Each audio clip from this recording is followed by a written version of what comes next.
شروع اسلام سے لے کر آج تک دستور چلا آ رہا ہے۔ حضور رحمت دو عالم صلی اللہ علیہ وآلہ وسلم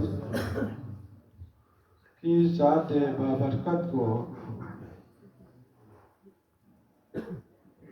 آپ کے قرب و جوار میں بسنے والے، آپ کے ہی خاندان والے، آپ کے ہی محلے والے پہچان نہ سکے۔ آپ کو قسم قسم کی اذیتیں پہنچائی، مگر سلام ہو بلال حبشی کو، حبش سے آج کل ایتھوپیا کہلاتا ہے، تلاش حق میں نکلے اور عرب کے ریگزار میں رحمت دو عالم صلی اللہ علیہ وآلہ وسلم کے پائے مبارک چومنے کے ساتھ اللہ تعالی وحدہ لا شریک سے ایک لنک پیدا ہوا، اور آج پوری دنیا تمام مسلمان مؤذن رسول اور عاشق رسول کا اقرار کرتے ہیں۔ قرب و جوار میں بسنے والوں نے رحمت دو عالم کو نہیں پہچانا، مگر حبش سے آنے والا، حبش سے تعلق رکھنے والا وہ غلام جو رسول پاک صلی اللہ علیہ وآلہ وسلم کا معرفت حاصل کرنے کے بعد قدم قدم پر آپ پر اپنی جان نچھاور کرنے کے لیے تیار ہے۔ اس کے علاوہ آپ سلمان فارسی کا مطالعہ کریں، فارس سے، موجودہ ایران سے تلاش حق میں نکلے اور اس ہستی کو جسے اپنے ہی علاقہ والوں نے چین سے رہنے نہیں دیا، قسم قسم کی بہتان تراشی کی، الزام تراشی کی، آپ کا جینا مکہ میں دوبر کر دیا، یہاں تک کہ اللہ تعالیٰ وحدہ لا شریک کے حکم سے آبائی گھر بار اور اپنے وطن کو چھوڑ کر مدینہ ہجرت کرنے پر مجبور ہوا۔ اہل مکہ پہچاننے سے قاصر رہا، مگر سلام ہو ہماری جان قربان حضرت سلمان فارسی پر، انہوں نے فارس سے آ کر رسول خدا محمد مصطفیٰ صلی اللہ علیہ وآلہ وسلم کی معرفت حاصل کی۔ ایسے ہی میں سلام پیش کرتا ہوں پروفیسر منیر صاحب کو، جنہوں نے اعلیٰ تعلیمی اداروں سے تعلیم حاصل کرنے کے بعد اعلیٰ پوسٹوں پہ ملازمت کے باوجود عزت و احترام کی زندگی گزارنے کے باوجود لاکھ پیار سے والدین نے پرورش کی، آج اپنے آپ کو شوہی کہلانے پہ فخر کر رہا ہے، اور انہوں نے حق کی تلاش میں پنجاب سے سفر کر کے کئی بار بلتستان کی سنگلاخ پہاڑوں کے درمیان میں آ کر خصوصاً گلشن تصوف کی وہ عظیم و شان مسجد جس کی بنیاد میرے مرشد نے رکھی تھی، اس میں اعتکاف نشین ہونے کا شرف حاصل کیا، اور آج ان کے وساطت سے روزانہ 2، 3، 8، 10 اچھے پوسٹوں پر تعینات اعلیٰ تعلیم یافتہ، حق کی تلاش میں، سکون کی تلاش میں، تزکیہ نفس کی تلاش میں لوگ آ رہے ہیں اور وظیفہ لے کر فخر کے ساتھ وہ واپس جا رہے ہیں۔ آج پوری دنیا کو میں پیغام دینا چاہوں گا، ہمارے ہاں تنگ نظری نہیں، تعصب نہیں، ہم کھلے دل سے تمام مسلمانوں سے درخواست کرتے ہیں، اگر آپ کو ورد و وظائف، تزکیہ نفس، ذکر و اذکار کی تلاش ہے تو تشریف لائیں جہاں صوفیہ نور بخشا والے اعتکاف کرتے ہیں، وہ منظر، وہ روحانی منظر آپ دیکھیں۔ ہم نے کبھی نہیں کہا کہ ہاتھ چھوڑ کر نماز پڑھے، ہاتھ باندھ کر نماز پڑھے، کھلی اجازت ہے۔ آپ جس مسلک پہ ہے، جس عقیدے پہ ہے، خدا را اسی مسلک میں رہے، اسی عقیدے میں رہے، مگر 5 وقت کی نمازیں واجب نمازوں کے علاوہ سنت رسول سے اپنے دل روشن کریں، نوافل کا پابند ہو جائے، ذکر و اذکار، تسبیح و تحلیل آپ کی زبان سے جاری ہو اور آپ کا دل ذکر الہی سے منور ہو۔ جی تلاوت کرنے کا شرف حاصل ہوا، ایک مختصر سی آیت فرماتے قل ان صلاتی، ایک جلیل القدر جسے خلیل اللہ کا لقب ملا تھا، ابراہیم علیہ السلام کی دل کی آواز چند الفاظ کی صورت میں ادا ہو رہا ہے، وہ جملہ، وہ فقرہ اس قدر اللہ تعالیٰ کو پسند آیا کہ خاتم النبی محمد مصطفیٰ صلی اللہ علیہ وآلہ وسلم پر آیت کی صورت میں نازل فرمایا۔ اپنے آپ سے کہتے ہیں، اپنے نفس سے مخاطب ہے، کون؟ ابراہیم خلیل اللہ، جس نے خانہ کعبہ تعمیر کی تھی۔ آج مقام ابراہیم تمام حجاج کرام کے لیے ایک متبرک، ایک مقدس مقام ہے۔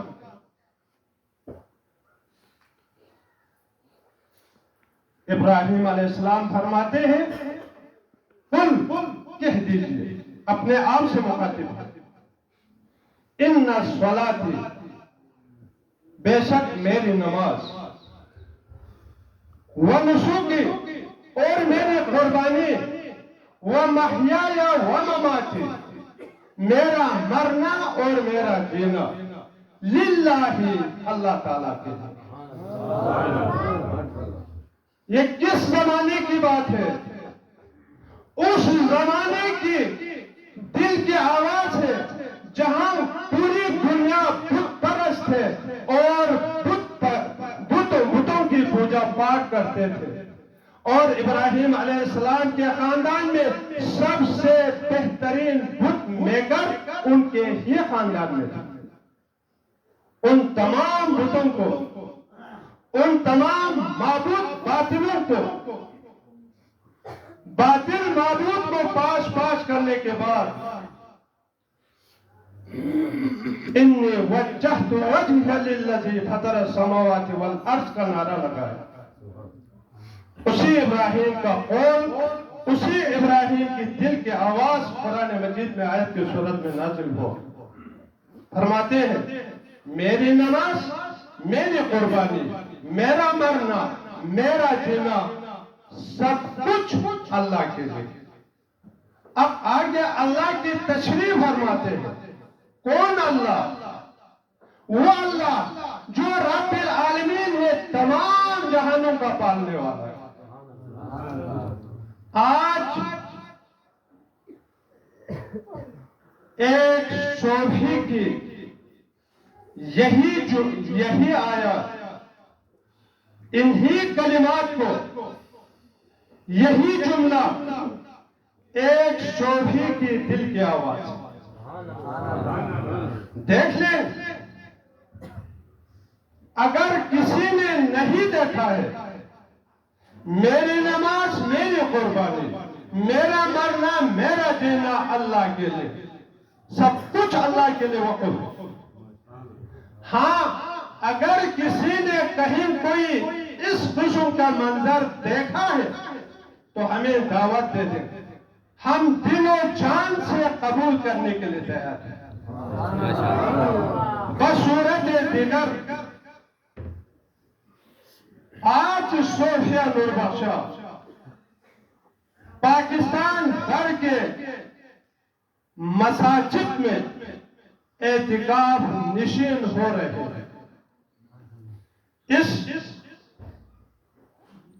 پاک فقرے کو، آیت کو آپ لے کر اس کا عملی نمونہ، عملی تفسیر اگر دیکھنا چاہتے ہیں تو میں تمام مسلمانوں کو دعوت دیتا ہوں، آئیے ہمارے اعتکاف میں اس چیز کا ملاحظہ کریں.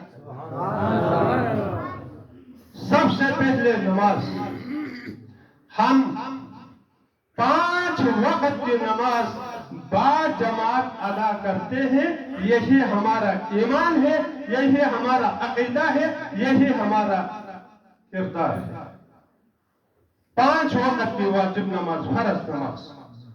اس کے بعد دوسری نماز کی طرف آپ دیکھ لیں. واجب نماز کے ساتھ ساتھ، فرض نماز کے ساتھ ساتھ ہم سنت رسول کو بھی زندہ کرنے والے ہیں. چونکہ قرآن مجید فرقان حمید میں اللہ تعالیٰ ارشاد فرماتے ہیں میں یوتی رسول فقط اطاع اللہ. جس نے میرے رسول کی اطاعت کی گویا کہ اس نے میرا فرمان پورا کیا. اس لیے ہم فرض نمازوں کے ساتھ ساتھ سنت نمازیں بھی ادا کرتے ہیں.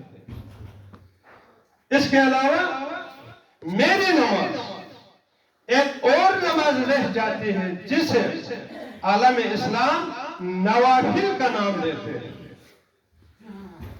آپ آ کر دیکھ لیں اعتکاف کے حجرے میں مغرب اور عشاء کے درمیان اوابین کی نماز، ہدیہ رسول کی نماز، ہدیہ ائمۃ الہدی، صلاۃ رضوان اور صلاۃ غفلہ وغیرہ باقاعدگی سے ہم ادا کرتے ہیں. اس کے علاوہ اعتکاف کے دوران دن اور رات کے اوقات میں زور سے لے کر 300 رکعت ہم نوافل ادا کرتے ہیں. اس لیے کہ سرور کونین محمد مصطفیٰ صلی اللہ علیہ وآلہ وسلم کا ارشاد گرامی ہے لا یزال العبد یتقرب الی بالنوافل. کوئی بھی اللہ کا بندہ اللہ کا مقرب نہیں ہو سکتا جب تک وہ بکثرت نفل ادا نہ کرے. الحمدللہ اگر واجبات، فرائض مسنونات کے ساتھ ساتھ نوافل کی ادائیگی کا ایک شان، ایک منظر دیکھنا چاہتے ہیں تو آئیے ہمارے اعتکاف کے حجرے میں۔ الحمدللہ ایک صوفی کی آواز ابراہیم علیہ السلام کی دل سے، زبان سے جاری ہوئے تھے۔ اس کے بعد وہ نسوکی اور میری قربانی۔ آج دیکھیں مال، دولت، بیٹ بکریاں، یہاں تک اونٹ، مویشیوں کی قربانی ہر کوئی دے سکتے ہیں اس دور میں، مگر ٹائم، اوقات کی قربانی دینا اس دور میں ممکن ہی نہیں۔ اگر ٹیلی فون پر، موبائل پہ آپ کا کوئی دوست ہوگا، وہ چند ایک باتیں ضرورت سے زیادہ، مقصد سے زائد کر لے تو آپ فوراً فون بند کر دیتے ہیں۔ کیوں؟ یار کوئی مطلب کی بات کریں، فون پر میرا سارا ٹائم ضائع کر دیا آپ نے۔ دو لفظ، چند جملے اضافی سننے کے لیے آپ کے پاس ٹائم نہیں۔ ہاں، ایسے میں اگر کوئی مسلمان دیکھنا چاہتے ہیں اوقات کی قربانی دینے والے، آج صوفیہ نور بخشا 24 گھنٹہ اعتکاف کی محفل میں اللہ کا مہمان بن کر بیت اللہ میں دن کو روزہ اور رات کو نوافل، ساتھ ہی قرآن مجید کی تلاوت اور ذکر کثیر پہ اپنے اوقات کو ضائع نہیں کر رہا ہے، اپنے اوقات کو قیمتی سے قیمتی بنا رہا ہے اللہ کے حضور میں۔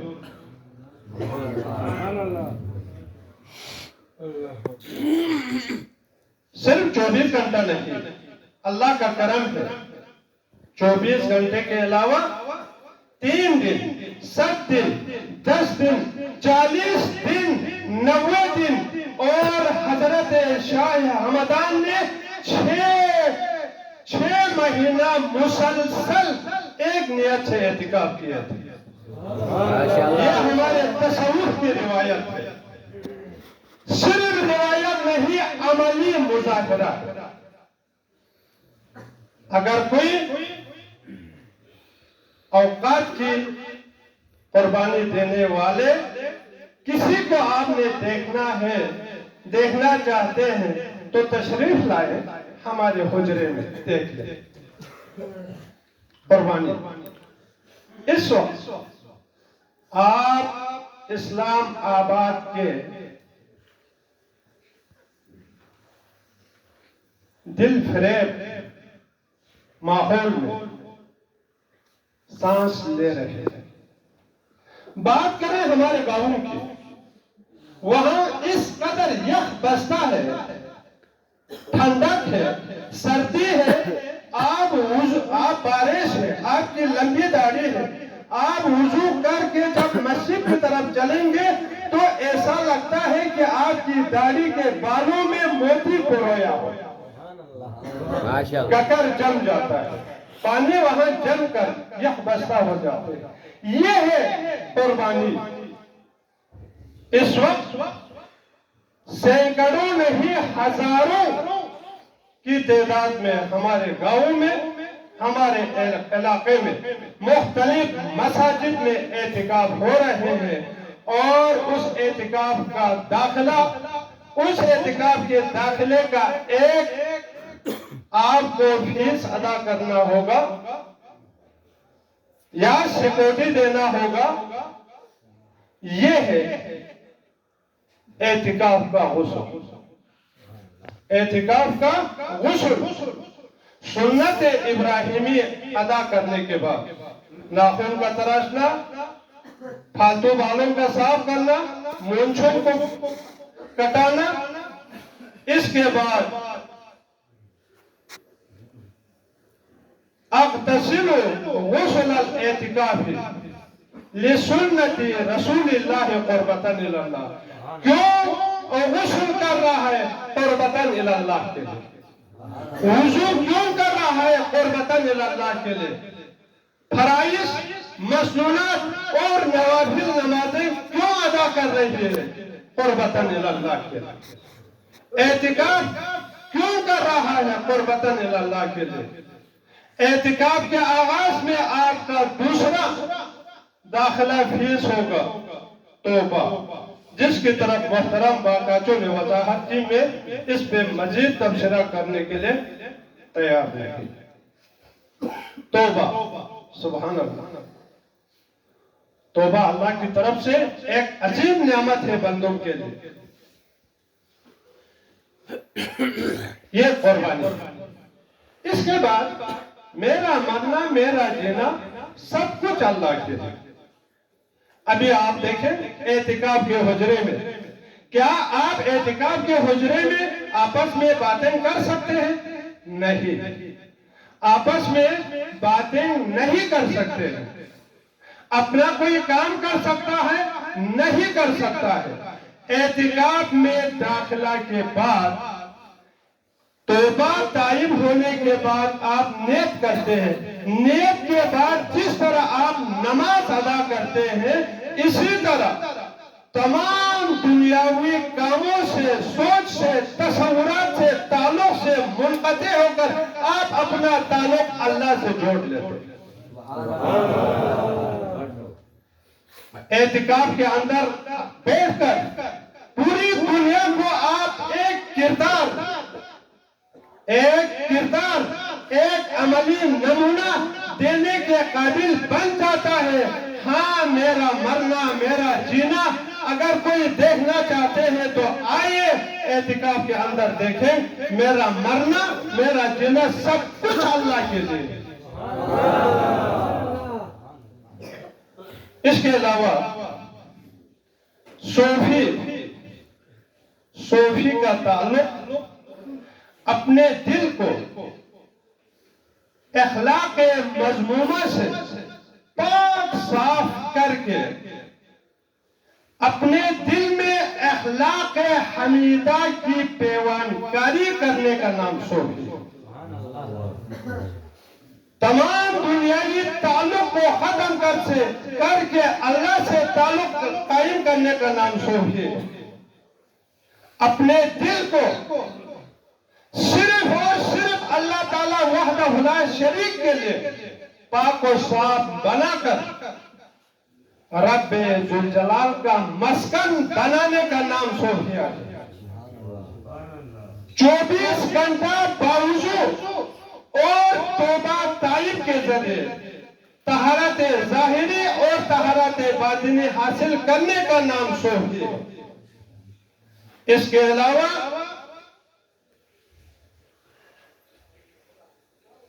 چلنا، ذکر الہی کے ساتھ چلنا، ذکر الہی کے ساتھ بیٹھنا، ذکر الہی کے ساتھ سونا، ذکر الہی کے ساتھ کھانا پینا، ذکر الہی کے ساتھ قدم اٹھانا، ذکر الہی کے ساتھ تمام حرکات و سکنات پوری دنیا کو دکھا دینا، یہ ہے صوفی۔ تو لہذا ایک صوفی جب نیند سے بیدار ہوتا ہے، نیند کے آغوش میں چلا جاتا ہے، تو شاید اللہ کی یاد سے وہ محروم ہو جائے۔ جب بیدار ہوتا ہے اس وقت صوفی پھر بارگاہ یا خداوندی میں اپنی دل کے آواز کو، خواہش کو، تمنا کو یوں اظہار کرتا ہے: الحمدللہ الذی احیانا بعد ما اماتنا والیہ البعث، الیہ والنشور، بعث والنشور۔ ہم اللہ تعالیٰ کا شکر ادا کرتے ہیں، الحمدللہ الذی احیانا بعد ما اماتنا، اے اللہ مجھے نیند کی موت سنانے کے بعد آپ نے مجھے پھر سے زندگی عطا کی۔ تعریف کس کی ہو رہی ہے؟ کروٹ بدل رہا ہے، آپ نماز کے لیے کھڑے ہو رہے ہیں، آنکھیں مل مل کے وہ اپنی نیند سے بیدار ہوتا ہے، اس وقت بھی الحمدللہ تمام تعریفیں کس کے لیے؟ اللہ کے لیے۔ وعدہ کیا تھا ایک صوفی نے، میرا مرنا میرا جینا اللہ کے لیے ہے۔ موت کی نیند کی موت سنایا تھا، ایک موت۔ النوم کسی نے کہا ہے اخت الموت، کسی نے کہا ہے النوم اخو الموت۔ نیند موت کا بھائی ہے، نیند موت کی بہن ہے۔ ایک عارضی موت کے بعد پھر آپ جی لیتے ہیں، تو الحمدللہ تمام تعریفیں اللہ کے، جس نے مجھے عارضی موت دینے کے بعد پھر حیات بخشی۔ اسی طرح ایک دن ایسا آنے والا ہے، ہم اپنے قبر میں، ہم اپنے آخری آرامگاہ میں سو جائیں گے۔ وَنُفِخَ فِي الصُّورِ فَتَأْتُونَ أَفْوَاجًا، اسرافیل سور پھونکیں گے تو لوگ جو درجو محشر کی طرف آ جائیں گے۔ اس دن کو ہم یاد کرتے ہیں،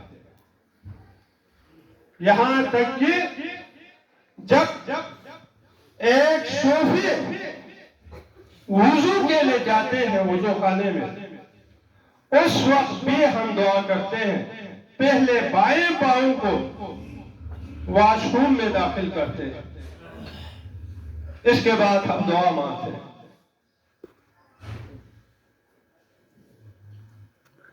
اللہ تعالیٰ وحدہ لا شریک سے، اے اللہ تعالیٰ یہ ناپاک جگہ جہاں سے تمام خبیث اور خبیثات سے مجھے محفوظ رکھ، اور شیطان کی شر سے محفوظ رکھ، میں تیرا پناہ مانگتا ہوں۔ اللہم انی اعوذ من الخبث والخبائث ومن الشیطان الرجیم۔ پھر وضو تام کرنے کے بعد واپس آتے ہیں تو دائیں پاؤں پہلے باہر رکھتے ہیں، پھر دعا کرتے ہیں، الحمدللہ الذی اخرج عن العزا والآفت۔ میں تعریف کرتا ہوں، شکر کرتا ہوں، میں حمد و ثنا کرتا ہوں اس پاک ذات کی جس نے میرے جسم سے گندگی کو خارج کر دیا اور میرے جسم کو ہلکا کر دیا۔ ایک صوفی ہر حالت میں اللہ کو یاد کرتے ہیں۔